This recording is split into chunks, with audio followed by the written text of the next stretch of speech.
Queridos, graça e paz da parte de nosso Senhor Jesus Cristo, amém? Amém. Quero dar boas-vindas a você que está conosco nessa noite, a você que nos assiste desde casa, que está aí nos acompanhando desde a nossa página no YouTube. Se você ainda não deu um joinha na página lá, dá um joinha. Se você lembrou de alguém que você quer compartilhar o link desta reunião, vai lá e compartilha. A vantagem de nós termos hoje essa reunião de forma híbrida, né, presencial e online, dá essa condição da gente poder compartilhar com mais pessoas desse tempo. Eu estava com saudade de vocês, não sei se vocês estavam com saudade de mim, mas eu estava com saudade de vocês. Você não precisa ter dom de revelação para ver que eu fui à praia e que eu estou bem queimadinho, né? Foi bom mesmo, foram dias, para mim, inesquecíveis, porque eu me lembro de ter ido à praia com os meus pais quando era criança, depois nunca mais. E eu passei uma semana com meu pai e com a minha mãe. E foi uma experiência única, ver meu pai com os netos. Como a minha esposa falou, com os devidos cuidados, né? Todos obedecendo os protocolos, no lugar que não havia aglomeração, um lugar maravilhoso que Deus separou para a gente. Depois, se você quiser me perguntar em privado, eu te falo onde que foi, né? Senão vai todo mundo para lá e aí vai deixar de ser um lugar privado. Brincadeira, gente. A verdade é que a gente precisa de tempo para carregar as baterias. Nós que estamos sempre no ministério, dando, entregando e servindo, chega um momento que a gente precisa parar um pouco, né? Deixar o celular de lado. Literalmente, se meu celular quebrou, eu estou aqui com um de segunda mão para poder, enquanto o meu outro está no concerto. Mas voltei já, assim, como diz em espanhol, a toda pastilha, ou seja, querendo já trabalhar, fazer as coisas. Hoje pela manhã, como alguns irmãos aqui já sabem, nós estamos ajudando a Igreja Batista Nacional do Alto Dependência no processo de sucessão pastoral. Se de uma irmã, antes de sair de férias, o senhor saiu da Batista Central, pastor, onde o senhor está indo agora? Eu falei, não, saí não, irmão, estou lá. Apenas estamos com aqueles irmãos, que é uma filha nossa, né, uma igreja que foi organizada pela gente, e estamos lá organizando a casa junto com eles e orando para que Deus envie um pastor, segundo o coração de Deus, que possa pastoreá-los. Ore por eles também, irmãos. São irmãos queridos nossos, né? E hoje pela manhã eu estive lá. Pela manhã, às vezes, você não me vê na escola dominical, porque estou dando assistência àqueles irmãos ali na comunidade do Alto Independência. Semana nós começamos com as nossas devocionais, às terças e quintas-feiras, na nossa página no Facebook, né? Temos estado ali às 8h30 da manhã.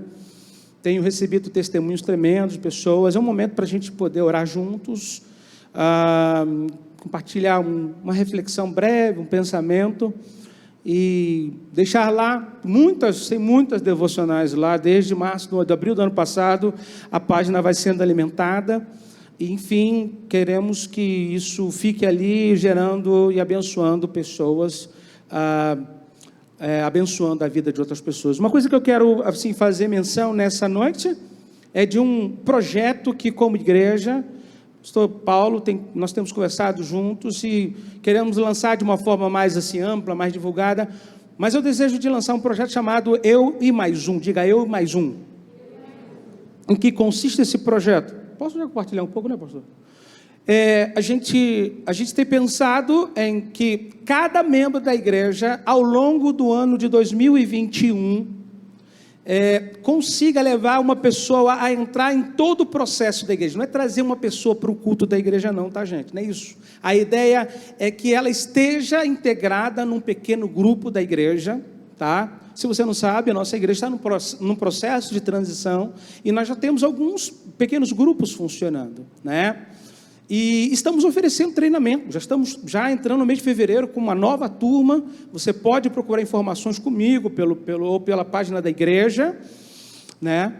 Para pessoas que querem liderar, querem estar ajudando num pequeno grupo, no momento nós estamos funcionando de forma online, mas quem sabe um dia, quando tenhamos de forma presencial, seja um anfitrião, né?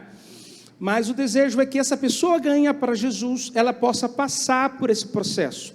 Não apenas de ouvir a mensagem, de fazer uma decisão, mas ela acompanhar um pequeno grupo, passar por um treinamento e ser batizada, né? E aí assim a gente consolida e faz a consolidação dessa pessoa, e aí sim a gente diz, ganhamos mais um. Amém? Então eu quero desafiar você a entrar conosco. Nós entendemos que em tempos de pandemia, a igreja não para, pelo contrário, é uma oportunidade de nós compartilharmos o Evangelho de Jesus Cristo. Eu não sei você, mas a mim, eu tenho tido a experiência de nunca ter compartilhado, como em outro tempo, da mensagem do Evangelho. Nunca preguei para tantas pessoas, nunca compartilhei da minha fé com tantas pessoas e nesse tempo. E eu creio que esse tempo é um tempo de uma grande colheita. Glória a Deus que tem algumas pessoas que estão entenderam e disseram amém e concordam comigo. Eu quero dizer para você novamente, para você acordar, falar assim no microfone, e quem está dormindo agora. Aí, né? Está me ouvindo agora? Agora eu vou ter microfone. Aprendi essa técnica esses dias com o pastor, que eu achei interessante. Tira o microfone, aí o cara pensa que acabou o culto, né? Aí acorda, né? Então, que você tenha a oportunidade de viver uma maior colheita de todos os tempos. Glória a Deus. E é isso que nós queremos, e é isso que nós desejamos. E você pode fazer parte desse tempo conosco. Abra comigo a sua Bíblia no livro de Atos, no capítulo 1. O livro de Atos é o único livro histórico do Novo Testamento. Eu quero compartilhar uma mensagem com vocês nesta noite, né? Eu ia falar amanhã, mas é noite, né? E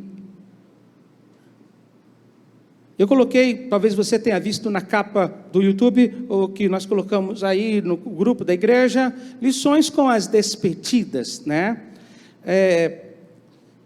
E por que esse tema? Você vai entender por que desse tema para essa noite. Está assim, o capítulo está projetado na tela, na nova Almeida atualizada. Escrevi o primeiro livro, ó Teófilo, relatando todas as coisas que Jesus começou a fazer e a ensinar. Até o dia em que foi elevado às alturas, depois de haver dado mandamentos por meio do Espírito Santo aos apóstolos, que tinha escolhido. Depois de ter padecido, Jesus se apresentou vivo, diga vivo. Para quem? Aos seus apóstolos, com muitas provas incontestáveis. Guarde essa palavra, provas incontestáveis.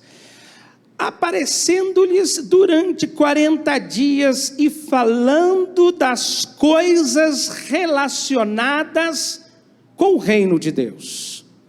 E comendo com eles, deu-lhes esta ordem: não se afaste de Jerusalém, mas esperem a promessa do Pai, a qual vocês ouviram de mim. Porque João, na verdade, batizou com água, mas vocês serão batizados com o Espírito Santo dentro de poucos dias. Queria ler até aqui com você, até o versículo 5, nesta hora. Queria convidar você para orar comigo, assim mesmo sentado como você está. Senhor Jesus, nós te agradecemos, Senhor.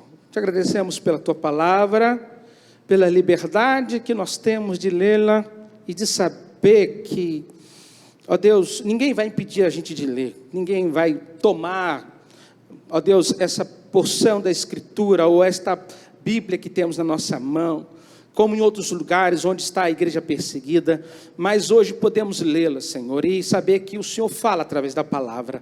Não existe necessidade, entendemos que não existe, Pai, da nossa parte necessidade de orar pela palavra, porque ela já é abençoada. O que nós entendemos, ó Deus, é que precisamos orar pelo nosso coração, pelo meu coração, como pregador, como quem vai compartilhar a tua palavra, e o coração dos meus irmãos que vão receber nesta noite, para que o nosso coração se converta num solo fértil, e a tua palavra, que é a boa semente, possa cair, prosperar 30, 60, 100 por um, de acordo com aquilo que o Senhor tem determinado para este lugar, para cada pessoa que nos assiste desde casa, desde o trabalho, onde quer que esteja, aqui presencialmente. Deus, que esta palavra possa gerar muitos frutos, ó Deus. Mas também, Pai, nós entendemos, de acordo com a revelação da Tua palavra, que quando ela é ministrada, o diabo vem com a finalidade de roubar a semente. Senhor, nós queremos repreender todo espírito ladrão, todo espírito que venha trazer distração, Senhor, venha querer tirar nossa mente deste lugar. Senhor, em nome de Jesus, que a nossa mente seja levada cativa ao Senhor. Ó Senhor, e que a nossa vida seja transformada, nossas vidas sejam transformadas pelo poder da Tua palavra. Nós oramos assim, Senhor, te agradecendo, em nome de Jesus. Amém, amém e amém. Amém?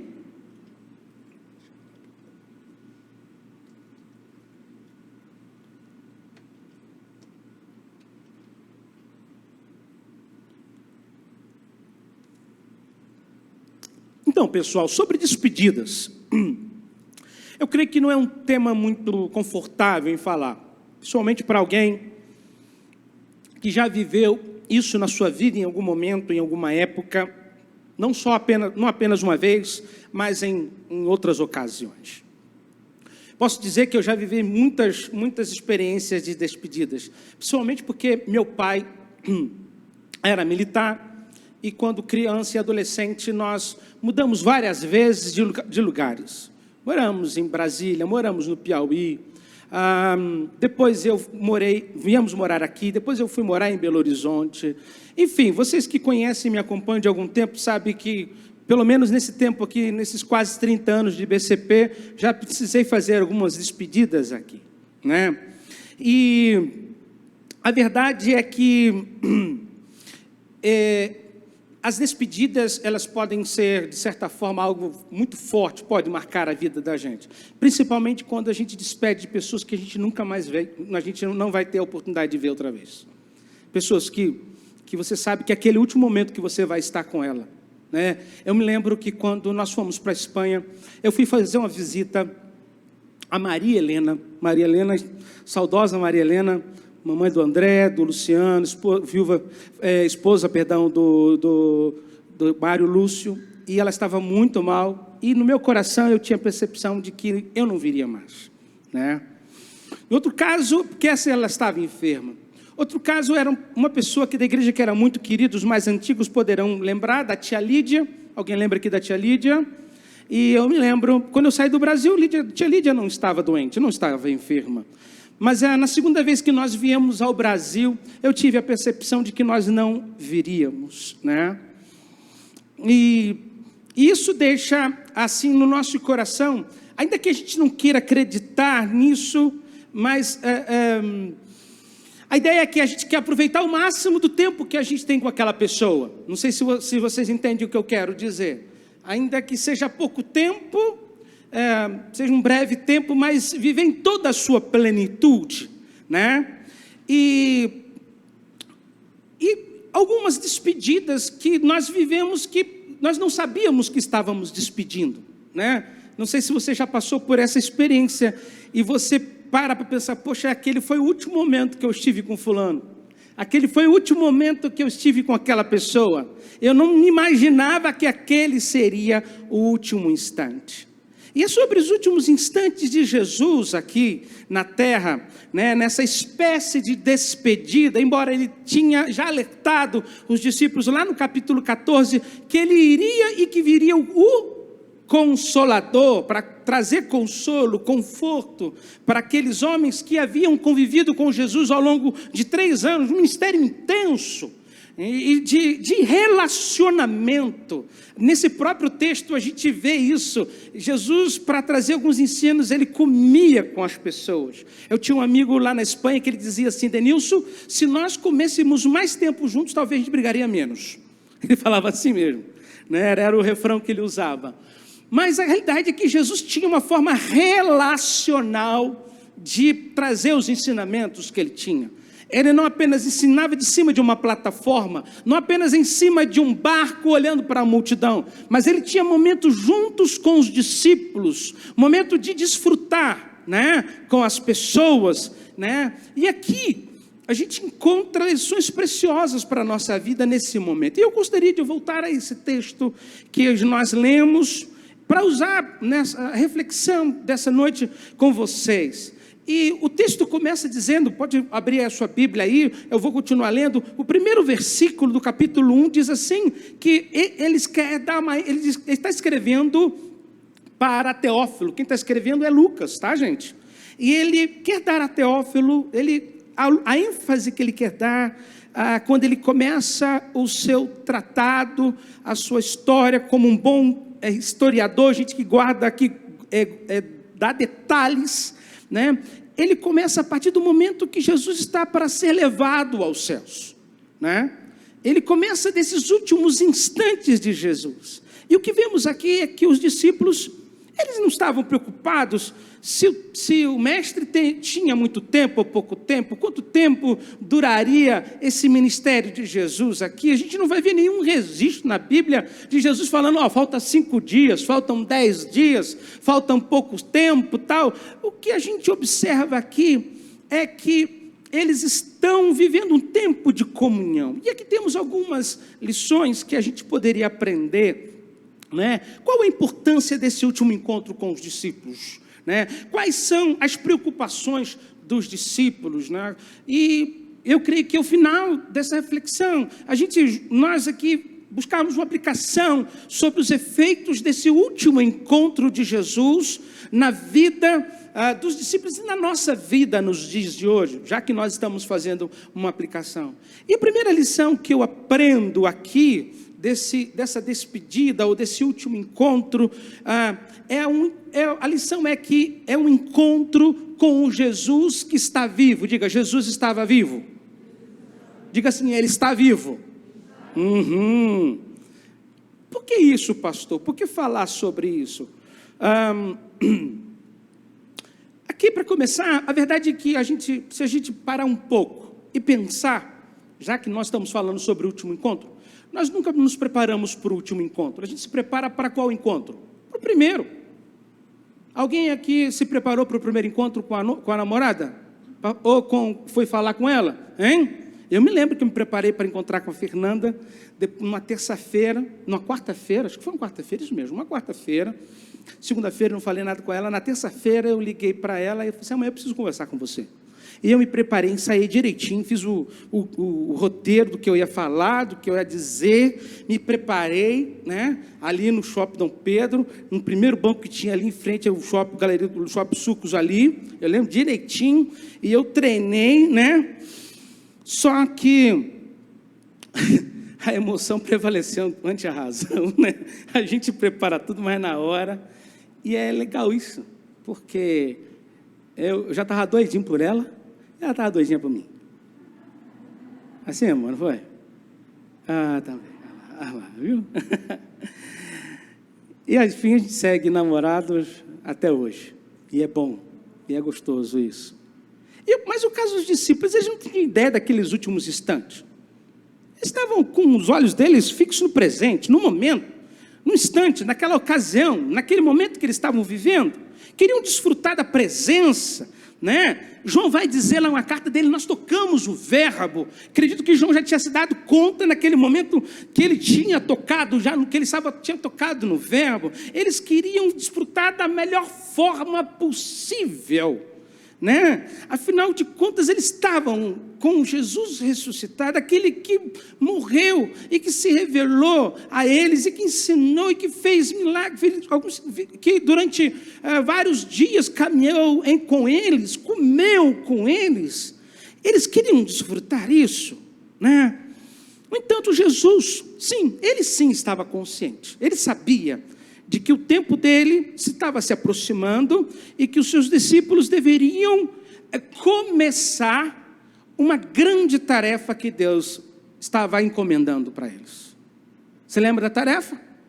Aquela tarefa que está registrada lá em Mateus 28, né? Eu não vou botar o texto, mas você sabe de ir por todo mundo. E aí, quando ele dá as considerações finais, Lucas aqui, ele dá detalhes que não está lá no evangelho dele, né? Coloca alguns detalhes aqui para a gente perceber, se aproximar desse Jesus, e ficar perto dele, desfrutar da presença dele, né? Eu não sei você, mas se eu tivesse ali, eu teria aproveitado, eu queria aproveitar, né? É claro que nós sabemos aqui, eu sabemos que faltava pouco, mas eu queria aproveitar o máximo, queria fazer, assim, detalhes sobre a missão que ele tinha para a gente, né? E eu queria teria um arsenal de perguntas para Jesus, um monte de perguntas para fazer para ele, mas a realidade é que aqui o mais importante para eles era a presença de um Jesus vivo, real, palpável, que comia e que sabia desfrutar dos momentos com seus discípulos. Sabe, irmãos, e eu vejo isso no versículo 3, olha só que está no versículo 3 aí, agora sim, depois de ter padecido, Jesus se apresentou vivo, não é assim que está aí? A seus apóstolos, com muitas provas incontestáveis, aparecendo-lhes durante 40 dias e falando das coisas relacionadas com o reino de Deus. Olha, presta atenção nessa expressão, provas incontestáveis. Eu gosto de uma outra versão que diz provas convincentes. Provar convincente significa provar algo de maneira que racionalmente não se pode negar. Em outras palavras, Lucas está deixando claro que a ressurreição de Jesus era o quê? Uma realidade. Olha que coisa tremenda. Nós estamos falando de um Jesus vivo. E aí você pergunta para mim assim, pastor, por que o senhor está falando de um Jesus vivo? Afinal de contas, todo mundo sabe que Jesus está vivo aqui. Afinal de contas, eu já vi até aqui, participei de musical aqui da igreja, que tinha falando sobre a Páscoa, sobre a ressurreição. Isso aí só está dentro de um contexto cristão judaico, onde as pessoas sabem disso, ou pelo menos falam sobre isso. Sim. E eu penso que é interessante a gente falar, porque um dos grandes problemas que vivemos em nossa sociedade, infelizmente, em algumas igrejas, no meio de algumas pessoas que se intitulam evangélicos cristãos, é que eles estão vivendo um Jesus histórico, um Jesus da religião, um Jesus que parece que ficou congelado no tempo, na série, né, que você pode assistir pelo tablet ou pelo canal de assinatura, ou por algum filme que está à disposição, está disponível no YouTube. Não estou falando disso. E como é isso? Isso se nota, gente, na prática, no dia a dia. Pessoas que estão preocupadas com as formas de fazer as coisas, com as tradições, com os costumes, e se esquecem que a fé, ou se esquece da fé num Cristo que está acima de tudo, de um Cristo que está agindo nos nossos dias. Eu creio que são pessoas sinceras, que elas fazem o que elas fazem com sinceridade, mas estão servindo com uma fé morta, uma tradição morta. E, portanto, a tendência é que esse tipo de pessoa, ou esse tipo de igreja que se move nessa forma, dentro de pouco tempo, com perdão da palavra, necessitará de um enterro digno. De onde você tirou essa expressão? Eu me lembro que uma vez nós estávamos numa reunião de pastores na Espanha, com a Convenção Batista Espanhola, e nós tivemos um workshop sobre desenvolvimento de igreja, e a pessoa que desenvolvia, que dava aquele workshop para a gente, falando sobre a realidade das igrejas, e eu estava ali porque o meu projeto era um projeto de revitalização, naquela ocasião já estava num projeto de plantação de igrejas, e ela falava assim, dentro lá do contexto de Espanha, existem igrejas que já não dá para revitalizar, o que resta é fazer um enterro digno. Aquilo me chocou. Eu que vinha na minha bagagem com um projeto de revitalização, cheio de gás e tal, e depois, quando eu fui viver na prática, quando eu viajei pela Espanha, pelo norte, pelo noroeste da Espanha, naquela ocasião visitando e apoiando as igrejas como presidente da associação do Noroeste da Espanha, eu pude estar numa igreja assim, que ela estava a ponto de viver um enterro.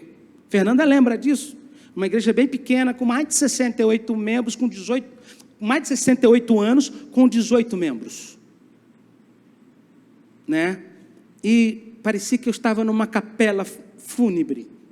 Não havia reação. Gente, se existe uma coisa que é ruim nesse tempo de pandemia, é pregar com vocês olhando para a máscara de vocês, porque a gente não sabe. Mas hoje eu aprendi esses dias aí que a gente pode sorrir com os olhos, né?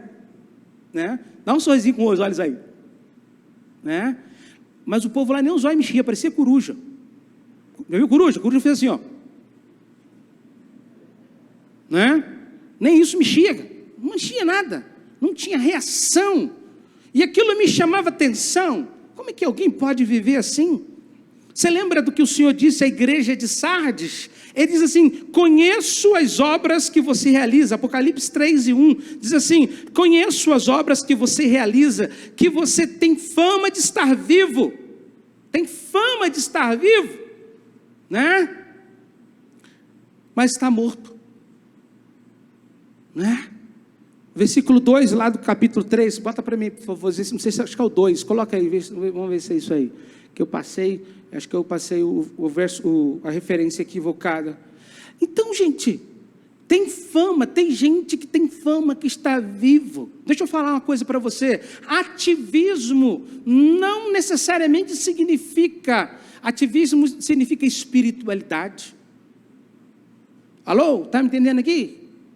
Eu conheço pessoas que vão, quando tinha reuniões presenciais, igrejas que tinham um menu diário, para todo dia o camarada ir para a igreja, ele ia todo dia para a igreja, mas na realidade ele estava indo para a igreja para fugir dos problemas de casa.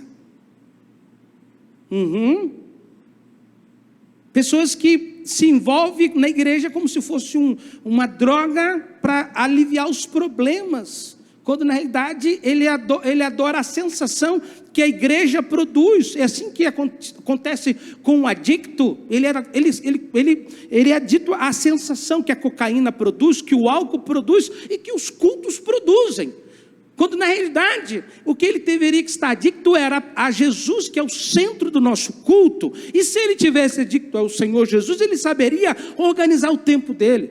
Não é à toa, gente, que a gente vê umas coisas aí. Esses dias eu li na televisão que tem um grupo de uma facção criminosa no Rio, que eles se dizem de Israel, um negócio de Israel, um negócio assim, Paulo, não viu um negócio desse? Né? E os caras quebram terreiro de Umbanda, tudo que é religião de matriz africana, e que agora você vai pesquisar, cavar, o cara é filho de crente. Olha que vergonha. Teve uma época que os bandidos mais perigosos só tinham um nome de crente. Isaías, Adão. Hein? Os caras procurados pela polícia. Por quê? Porque tem fama que está vivo, mas está morto. Irmãos, eu creio que Deus não nos chamou para fazer enterro de igreja não, viu? Enterrar irmão não, espiritualmente não. Não foi esse projeto. Que Deus não foi para isso que nos chamou, não.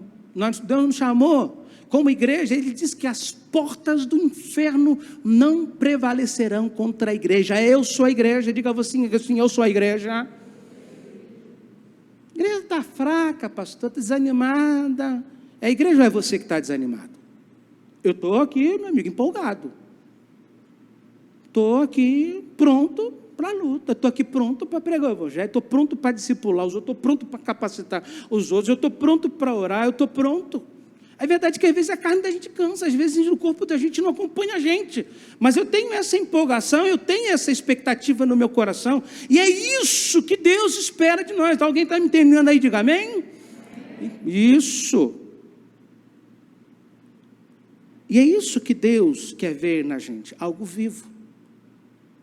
Um Jesus vivo, que atua através da sua vida. A segunda lição que a gente aprende aqui, que é um detalhe dessa despedida de Jesus, é que o encontro, a gente vê que os discípulos estão se encontrando, a gente vê um Jesus em atividade, um Jesus que está trabalhando, está executando. ele não está apenas vivendo o fato de estar, beleza, estou com o corpo glorificado.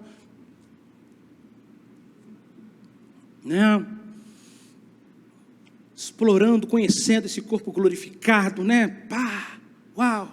Não, Jesus está comprometido. Olha só o que diz no versículo 3. Durante 40 dias e falando das coisas relacionadas com o reino de Deus. Durante os 40 dias que Jesus esteve, depois da sua ressurreição, falando das coisas relacionadas com o reino de Deus. Jesus mostra aqui que ele está focado até o fim. Ele está determinado com a visão dele, com a visão que ele, desde que ele começou, quando ele chegou, quando ele começou aos 30 anos do seu ministério, lá em Mateus, no capítulo 4, no versículo 17, dá esse start, esse início, né, do ministério de Jesus. Ele fala assim, daí em diante Jesus começou a pregar e a dizer, arrependam-se, porque está próximo o reino dos céus. Olha a mensagem de Jesus, arrependimento, porque está próximo o reino dos céus. Essa era o foco. Também lá em Lucas, me parece que também tem um relato, lá no capítulo 8, no versículo 1, diz assim, aconteceu, depois disso, que Jesus andava de cidade e em cidade, de aldeia em aldeia, pregando e anunciando o evangelho do reino de Deus. Olha a agenda de Jesus. Qual era a agenda de Jesus, gente? Pregar o evangelho do reino. E a gente vê que Jesus, ele começa pregando, segue fazendo o mesmo ao longo do tempo do seu ministério e termina o seu tempo aqui na terra fazendo o quê? Pregando. Isso ensina que a nossa principal mensagem é pregar o evangelho do reino de Deus. Eu conheço, gente, a história de pregadores que começaram muito bem, pregando o evangelho do reino, mas ao final eles terminaram com outro enfoque, com outra ênfase, se perderam no meio do caminho. Nós não estamos pregando um reino, preste atenção, nós não estamos pregando um reino particular, nós não estamos pregando uma denominação, embora pertençamos a uma denominação que é a Convenção Batista Nacional, nós pertencemos a essa convenção, a igreja pertence a essa convenção, mas nós não pregamos uma convenção, né? Nós não estamos pregando um reino dividido, porque queremos viver a ênfase de ser independentes, não é isso, nem tampouco estamos pregando um reino utópico, algo que é uma fantasia, algo que eu criei na minha cabeça, da minha mente, não, irmãos, não é isso que nós estamos falando do reino de Deus. Jesus e seu reino é o centro da nossa pregação. Diga, Jesus e o seu reino é o centro da minha pregação. É isso que você tem que pregar. Mas pastor, pastor, eu queria falar assim como o senhor fala. Eu vejo os meninos tão novos, assim como Edson, estudando a escola dominical, e Deus usa a vida do menino, que benção. Meu irmão, Deus pode usar do jeito que você é. Nós aqui não formatamos as pessoas de uma forma, Deus usa cada um segundo ao seu dom, segundo a sua capacidade. Todos nós somos úteis no reino de Deus. Eu nunca me esqueço de uma ilustração do saudoso pastor Edson Queiroz. Um dia ele disse que o carro dele quebrou, ele estava preocupado com umas coisas no reino de Deus, e ele entrou dentro de uma oficina com o carro, e ele falou assim, tanta coisa para eu fazer, eu aqui parado com o carro nesse lugar, esperando o homem arrumar meu carro, e de repente ele olha para a parede, o que ele vê? Um quadro enorme de ferramentas. Você já entrou nessas oficinas raiz, né? Não Nutella, não, raiz, né? Agora os caras, tem agora cheio de computador, tal, mas aquela raiz, o cara tem aqueles monte de chave, um enfileirinho pequenininho assim, uma grandona, uma chave que assim, para que é isso? E Deus falou com o pastor Edson, assim é o meu reino. Eu preciso de cada uma dessas chaves. Aquela chave pequenininha, só ela pode abrir aquele parafuso, daquele tamanho, daquela medida. Eu posso ter aquela maior que está lá, mas se eu não tenho aquela pequenininha, eu não consigo abrir. Assim como eu preciso de cada ferramenta, Senhor, no reino eu preciso. Cada um tem uma utilidade, tem uma função, tem algo determinado por Deus para realizar. Agora cabe a mim saber identificar onde quer que Deus quer me usar. Você está comigo? E é isso que Deus está falando. A terceira lição que nós temos aqui, e penso como um detalhe desse encontro, é que um Jesus que está preocupado com o futuro dos discípulos. Abre a sua Bíblia aí, eu sei que vai ser projetado, Atos 1, 4 e 5. Se tiver caneta, vai sublinhando aí as palavras que eu vou dar ênfase, para depois você ficar pensando em casa.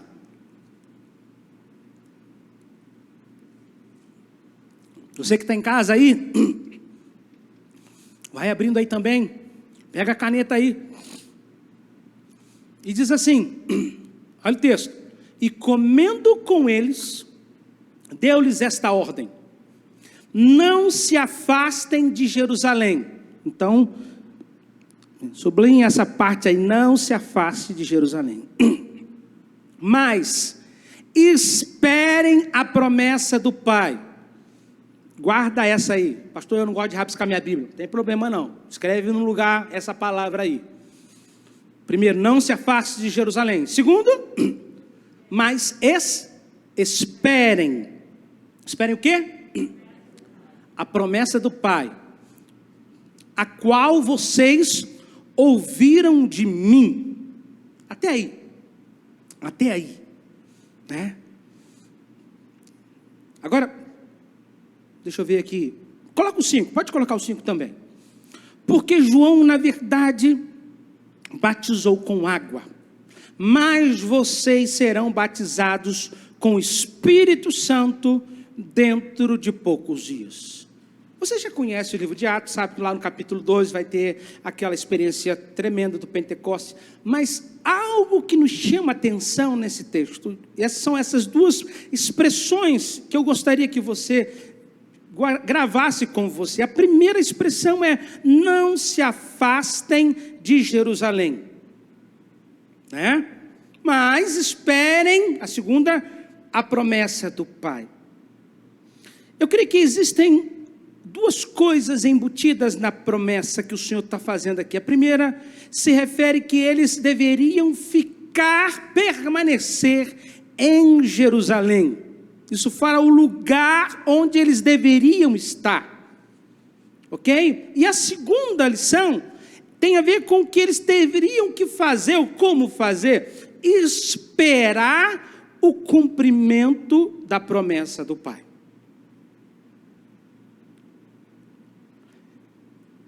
Quando eu estava meditando nesse texto, eu mesmo tenho assim as minhas formas de dar ênfase nas palavras, naquilo. Chegou nesse momento, eu peguei a palavra, eu escrevi uma frase e escrevi assim: o futuro dos discípulos estaria em risco se eles não estivessem no lugar correto, fazendo a coisa correta.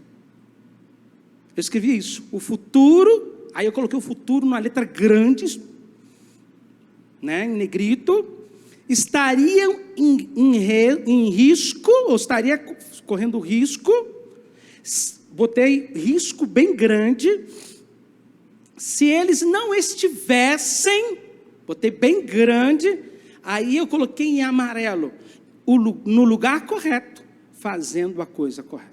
Sabe, irmãos, às vezes, nós deixamos de experimentar o melhor de Deus na nossa vida porque... Desculpa usar essa forma melhor de Deus. Gente, não tem problema nenhum. Tem um pessoal fazendo tanto mimimi com as expressões, acho tão bobo. Melhor Deus já viu a Jesus. Tá bom, se o melhor já veio para você, bom, legal. Mas eu sempre tenho uma expectativa no coração que Deus pode fazer algo novo na minha vida. Amém? Se você pensa diferente, amém com você também. sabe? Mas eu quero dizer para você que os discípulos, a igreja, nós hoje, nos dias de hoje, a nossa realidade do dia de hoje, nós podemos perder essa oportunidade de experimentar o melhor de Deus, porque nós não estamos ou deixamos de estar no lugar em que Deus nos chamou para estar. Preste atenção, que Jerusalém para aqueles homens tinha muito significado, sim ou não, gente? O que aconteceu em Jerusalém? Jesus morreu? Não foi crucificado? Não foi lá? Aham. E agora, Jerusalém ganharia um outro significado, porque ele iria ser levado ao céu desde ali. No entanto, o Senhor tinha algo ainda maior para começar desde aquele lugar. Dali onde começou algo. Não era que nós estaríamos sacralizando Jerusalém. Tenho vontade de conhecer Jerusalém? Tenho. Mas a obra do Senhor não está fixada num lugar, num tempo e num momento. Deus pode fazer aqui, agora, nesse momento onde você está. Amém? Mas a realidade é que aquele lugar, né, aquele era o momento. É aquela expressão que talvez você já deve ter escutado. É um trem que vai sair daquela estação que depois não vai passar mais. E que passou. E que já partiu. E você entrou e você está nele, ou você não entrou. Ou deixou de estar. E aqui, isso me chama muita atenção, porque existe uma coisa importante que eles deveriam fazer em Jerusalém. Era o quê? Esperar, né? Ficar e esperar. Esperar por quê, pastor? O que eles deveriam esperar? A promessa que o Senhor tinha feito. E eu estava pensando, mais do que nunca, irmãos, nós estamos vivendo tempo que as pessoas não sabem esperar. Você já reparou como a gente é impaciente com as coisas? Cada vez estamos mais impacientes. Com o celular que buga, tem uma palavra nova que usa, né? Bugou, né? Eu não sei nem de onde veio, tem que procurar a origem dessa palavra depois, né? Bugou o celular, travou, né? As pessoas são impacientes, elas não sabem esperar. Igual, se eles não ficassem em Jerusalém, sem essa atitude de espera, ou melhor, eles poderiam ter ficado em Jerusalém, mas sem essa atitude de espera, eles perderiam a oportunidade de serem cheios do Espírito Santo. Assim, o futuro deles, da igreja, estaria correndo perigo.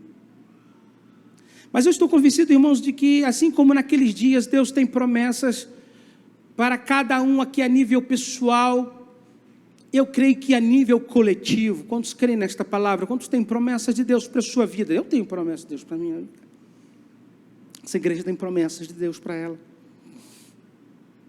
Assim que nós devemos aprender a saber onde, como e o que esperar. Diga onde, como e o que.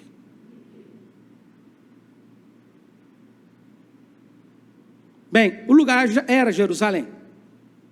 Como é que eles deveriam esperar? Penso que com confiança. O que eles deveriam esperar, pastor? Na promessa do Senhor, que eles seriam cheios do Espírito Santo. E aí vem aquela pergunta que eu sempre faço quando gosto de finalizar a nossa reflexão.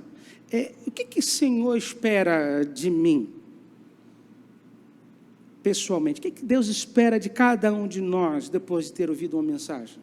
Ao longo dos anos do ministério, a gente ouve as pessoas falando às vezes comigo, pastor, eu fui tão abençoado por aquela sua palavra. A última vez que eu preguei aqui, uma pessoa falou assim, pastor, Deus falou tanto comigo que eu sinto que esse é o momento que eu tenho que me capacitar. E por causa disso, várias pessoas já se matricularam no curso de liderança da igreja. E você está esperando o quê? Qual é a desculpa que você vai dar agora? Agora nós temos várias opções, em várias modalidades, em várias plataformas, em várias situações.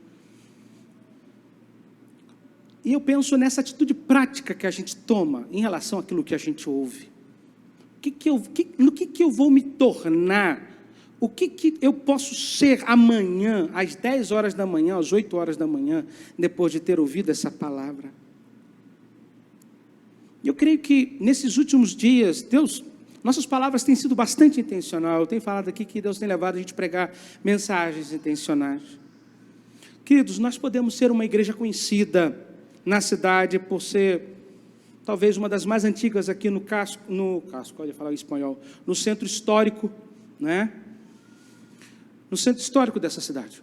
Podemos ser conhecidos como uma igreja que ao longo da história teve líderes, a gente praticamente 42, 43 anos, pastor Dalson, né? Foi pastor Paulo, mais ou menos, 15, 13 anos, né, pastor? Né, Paulo? Nós que estamos aqui, a gente tem a experiência de estar sob a liderança de pessoas sérias, pessoas comprometidas com a palavra, sem nenhum escândalo, né? Uma igreja que Deus nunca a gente teve nenhuma experiência negativa a nível econômico, financeiro. Pelo contrário, Deus tem suprido todas as nossas necessidades. E vale um amém? Isso não vale? Isso mesmo. No entanto, isso não nos certifica como uma igreja viva, gente. Há uma ideia hoje de que as igrejas que estão bombando nas redes sociais, eu acho que a gente precisa estar, que nós estamos trabalhando para oferecer o melhor em qualidade de som. Está ali o Samuca trabalhando, está lá em cima o pessoal da imagem, trabalhando o melhor do que a gente pode oferecer em imagem. Nosso sonho é ter alguém trabalhando tempo integral, no sentido de que possa ajudar a desenvolver a imagem e fazer com esse trabalho. Eu vejo gente fazendo isso muito bem, mas isso não é significado de igreja viva. Não. Isso não certifica que estamos vivos. Ora, se nós não estamos vivos, se nós não exalamos a Cristo através do nosso trabalho, da nossa vida em sociedade, no trabalho onde nós estamos, se nós não produzimos, quando digo produzir, se o evangelho que eu recebi, que eu disse que recebi, não é suficiente para chegar a outra pessoa, existe algo errado com a sua vida cristã, com todo o respeito que você me merece. Precisa. Eu até ia falar isso com você, Paulo. Esse dia eu estava lá em Belo Horizonte, lá na Central, e eu perguntei ao pastor Wagner, como é que vocês fazem? Claro que a realidade dele é bem diferente da nossa, uma igreja para 1.000 e poucas pessoas, que sempre está muito cheio. E eu falei, vocês fazem inscrição para o culto? Ele falou, eu não faço não, Denilson, porque tem gente que se inscreve e não vem, e depois sai lá o lugar fechado, e pessoas que queriam estar aqui não podem estar. Ou seja, você priva o outro de estar, né? Gente que será que você já compartilhou o link da nossa reunião presencial? Eu sei que tem pessoas que podem vir, gente que pode estar aqui, gente que poderia estar durante esse tempo sendo ministrado pelo Senhor, mas estão escondidos atrás de um protocolo chamado isolamento social. O senhor é contra o isolamento social? O senhor é negacionista agora, pastor? Não sou não. Eu estou falando da intenção, da motivação do coração, de que está morto. E só o Espírito Santo pode dizer isso. Gente, se nós não estamos vivos como igreja, nós não nos diferenciamos em nada das ONGs. E há muitas ONGs aqui na cidade, talvez com o mesmo tempo de existência da igreja aqui na cidade, fazendo um trabalho bacana, e de gente que tampouco também nunca se meteu em escândalo. Só que nós, como igreja, estamos deixando de ser o papel de efetuar, de exercer aquilo que Deus chamou a gente para ser. Ei, pastor, o senhor não tem outro negócio para pregar, não? O senhor está repetindo isso aí todo dia, toda hora. Irmãos, nós vamos falar isso, ainda que sejamos como a voz do que clama no deserto. É isso que Deus está nos chamando. C.S. Lewis um escritor famoso lá da Inglaterra, ele falou: se você está procurando uma religião cômoda, confortável, essa não é o cristianismo. Porque o cristianismo vai te mover de onde você está, vai te incomodar, vai te levar a tomar atitudes em nome para que o reino de Deus chegue às outras pessoas.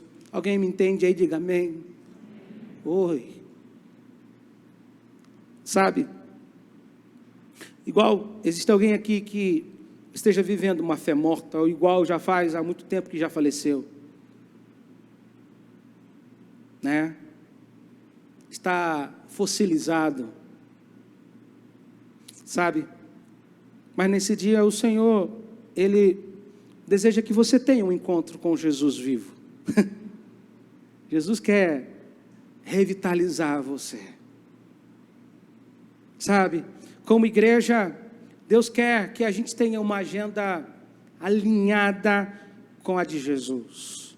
O centro da nossa mensagem deve ser Jesus, o seu reino. E esse dia é que Deus está dando para a gente, nessa mensagem que o Senhor tem falado ao nosso coração, seja a oportunidade de a gente repensar se nós estamos focados nos princípios dos reinos. Às vezes eu percebo que nós estamos mais focados em necessidades particulares, na mudança de emprego, na melhoria da moradia onde eu moro, em alguns aspectos. Pastor, o senhor é contra que alguém progrida, que alguém melhore, seja financeiramente, seja a nível acadêmico, enfim. Não sou contra. O problema é quando isso toma um lugar que é reservado para o Senhor. Gente, eu vou abrir meu coração para vocês nesta noite. Me preocupa, existe uma crise vocacional no meio da igreja. Nós, como pais, eu me coloco porque eu tenho um filho na idade que está definindo a sua área de atuação. Nós estamos muito mais preocupados qual é a carreira que eles vão seguir para ganhar muito dinheiro, para não passar a necessidade que a gente passou.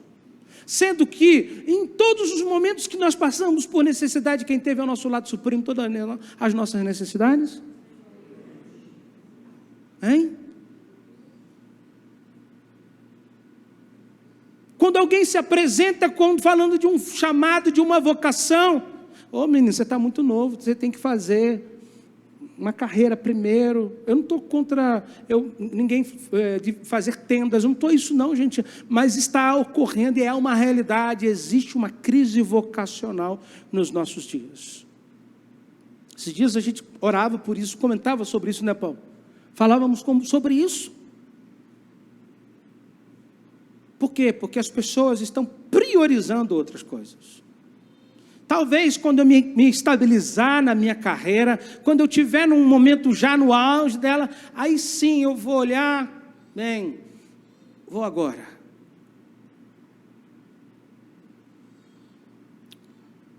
A gente cantou aqui no início, né? Queimei minhas carroças e eu, né? Afundei meus barcos no cais, uma referência a um navegador português não, espanhol, que quando chegou no que se chamava o Novo Mundo, afundou os barcos, os camaradas não voltaram de novo para a Europa, para continuar o processo de colonização aqui nas Américas. Não tinha volta. Irmãos, a minha vida é assim. Você já parou para pensar? Eu posso dizer. Sim, eu queimei. Se hoje vocês falarem para mim assim, a gente não quer mais você, mas aí não, pastor Denilson, vai procurar outra coisa, eu vou ter que buscar a vida. Mas eu tenho uma promessa que o Deus que me chamou, Ele vai me suprir todos os dias da minha vida. E eu não preciso de mais nada. Preciso dizer, Senhor, estar no lugar e fazendo o que Ele chamou para fazer.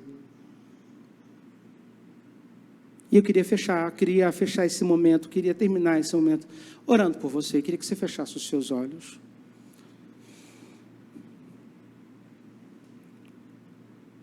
Queria que você pensasse no que Deus falou ao longo desse tempo que nós tivemos compartilhando essa palavra. Ah, Senhor,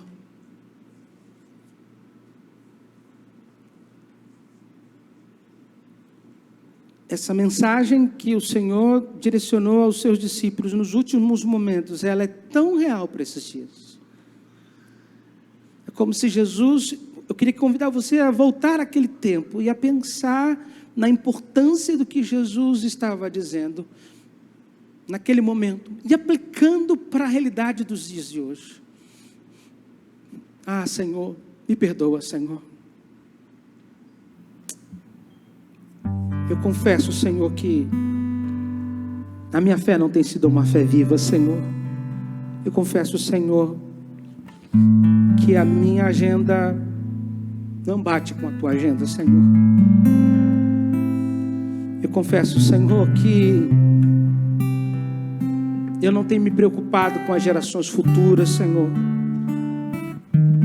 Não estou ensinando sobre esperar, sobre como esperar e sobre o que esperar.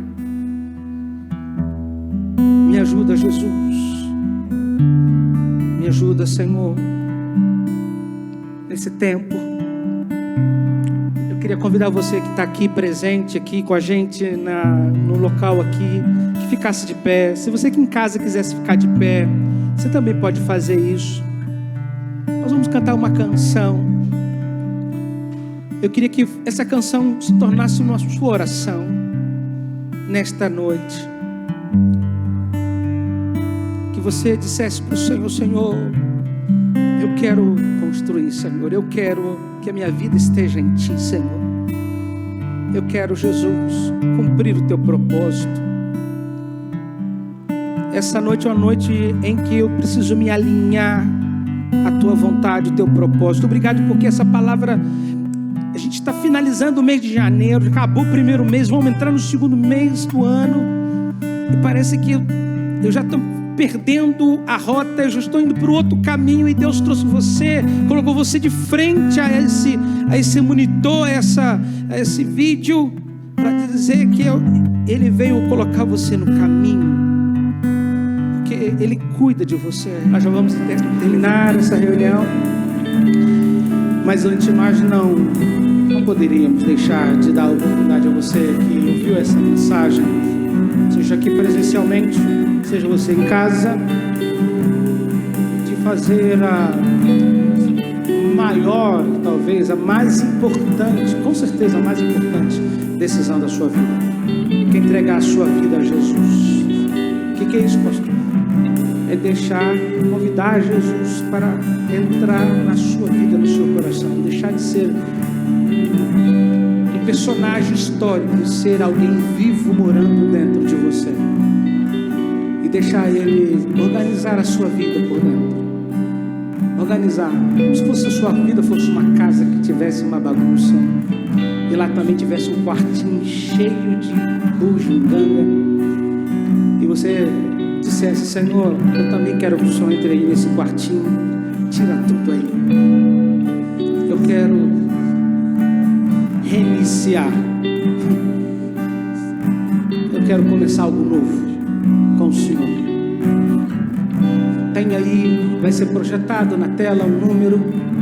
Entre em contato com a gente, escreve pra gente, né? Nós queremos orar por você, nós queremos conversar com você. Podemos agendar um momento aqui na igreja ou por videoconferência, como você queira. Nós queremos ajudar você, queremos dar a você essa oportunidade. Uma das coisas que Deus tem falado no nosso coração é que cada pessoa desta cidade tenha a oportunidade de se converter num seguidor de Jesus Cristo. A gente quer que você seja um seguidor de Jesus. Feche os seus olhos. Você que quer fazer essa decisão, você que entendeu que esta noite é a noite, diga assim: Senhor Jesus, nessa noite eu ouvi a Tua palavra,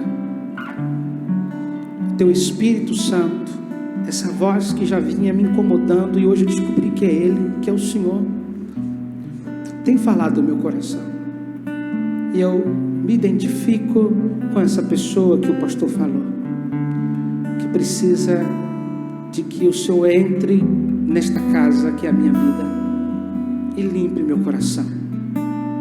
Limpa, Jesus. Senhor, o Teu sangue derramado na cruz tem o mesmo poder para nos purificar, para me limpar. Então limpa o meu coração. Escreve meu nome no livro da vida. Sim, aquele livro que um dia será aberto, e sairão os nomes das pessoas que um dia entregaram-se ao Senhor. E eu quero viver para o Senhor. Eu quero servir o Senhor enquanto eu viver. Me ajuda. Eu preciso de ajuda, Senhor. Sozinho não consigo, sozinha não consigo. Coloca pessoas ao meu lado para me ajudar nessa nova caminhada. Eu quero te servir. Não conheço muita coisa, mas eu quero aprender da tua palavra.